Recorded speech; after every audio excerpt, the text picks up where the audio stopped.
Back in 1780, a Franciscan priest came to the city of San Luis Potosí in Mexico. He found work as a Latin teacher in one of the best schools of the time, and rented a house in one of the most desolate parts of the city called Alfalfa. To help him with his duties, he hired 2 teenage boys who lived in the area. One day, he went on a journey to visit several villages in the surrounding area and brought the boys with him. He was collecting donations for the church.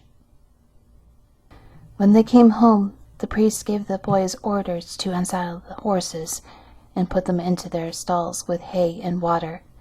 The 2 boys went about their work, and when they were finished, they were hungry, so they went home for dinner. Meanwhile, the priest was very tired, and after saying his prayers, he went to bed early. When it was night, the boys returned to the priest's house. When they went inside, they were horrified by what they found. The priest was lying on the floor in a pool of blood. He had been terminated. The boys fled in terror and ran through the streets, shouting for help.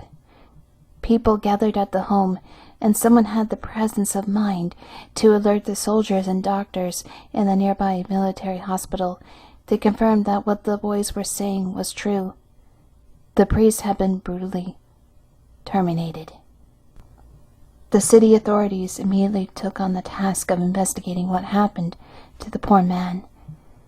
They searched every corner of the city and surrounding towns looking for suspects. They arrested several people without any evidence against them. They were released. One official at the police station was suspicious of the 2 boys and had them arrested. He placed them in separate rooms at the military hospital and began a harsh interrogation. Under such pressure, the boys started blaming each other. The younger boy said that the older one had terminated the priest to steal the money he had collected from the villages. The authorities took the boys back to the priest's house, where they recovered the money and the weapon, a bloody dagger. The boys were put on trial and found guilty. The judge sentenced them to be executed. They were hung by the neck until they were dead, and then their hands were cut off. The severed hands of the 2 teenage boys were hung on the wall in the gloomy alley outside the priest's house as a warning to others.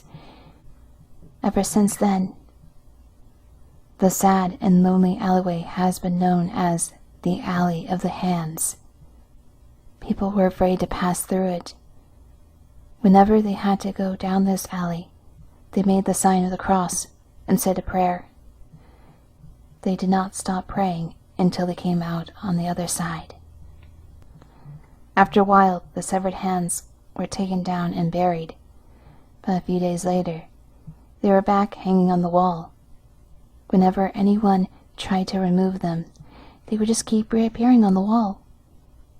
This went on for years until the district was renovated and the alley was demolished and turned into a wide street. However, they say that if you go to the place where the gloomy alley once stood on some nights in November, you will see the skeletal hands floating above you. You also might catch a glimpse of the ghost of the priest disappearing around the corner.